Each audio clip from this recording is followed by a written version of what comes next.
taruhan. Ini adalah anime yang bakal bikin mental kalian diuji sampai batas maksimal. Kalau biasanya kalian nyari pelarian lewat anime slice of life yang damai, mending mundur pelan-pelan dari sekarang. Balik lagi di channel Koretan, tempat kita bedah pop culture secara jujur. Hari ini kita bakal ngebahas mahakarya dark fantasy paling brutal dan legendaris. Ya, kita ngomongin Berserk.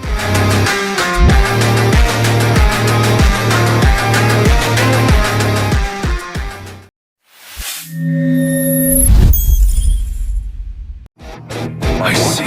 Let go. This. Let go of everything. This is my. Let go. Let go of everything. Let go.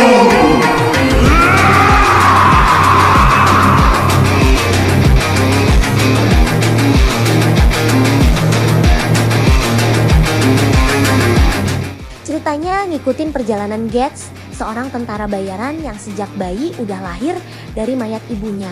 Seumur hidupnya, Guts cuma tahu cara ngayunin pedang raksasa buat bertahan hidup. Sampai akhirnya dia ketemu sama Griffith, pemimpin kelompok tentara bayaran karismatik bernama Band of the Hawk. Awalnya ini kelihatan kayak kisah persahabatan biasa di medan perang. Tapi perlahan ceritanya berubah jadi mimpi buruk yang penuh darah dan pengkhianatan. Ini bukan kisah heroik tentang satria berbaju zirah berkilau. Ini adalah dunia di mana iblis beneran ada dan manusia bisa jadi jauh lebih jahat dari iblis itu sendiri. Guts harus melawan takdir kelam yang terus ngejar dia.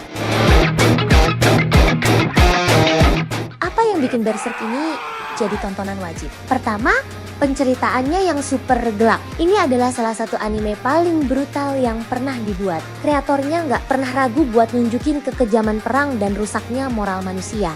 Kengeriannya kerasa sangat raw dan nggak dibuat-buat. Kedua, karakter Guts yang sangat kompleks. Dia bukan pahlawan suci yang ngomongin soal keadilan. Guts itu penuh amarah, trauma, dan sinis. Tapi di balik wujudnya yang kayak monster, dia cuma manusia biasa yang mati mission berjuang buat orang yang dia sayang. Perkembangan karakternya tuh juara banget. Sukses bikin kita empati sama penderitaannya. Ketiga, tema cerita yang dibawain, karya ini bukan cuma soal tebas-tebasan pedang. Ada dialog mendalam soal takdir versus kehendak bebas. Apakah manusia cuma pion yang digerakin nasib?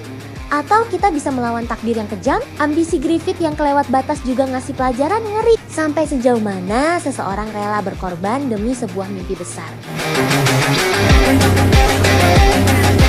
Tapi tentu aja Berserk punya kelemahan yang bikin fans frustrasi. Kalau kita bahas adaptasi animenya, terutama versi tahun 90-an, endingnya menggantung parah.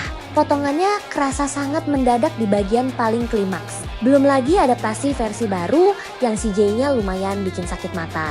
Karya dengan art sebagus ini sering kurang beruntung pas diangkat jadi anime.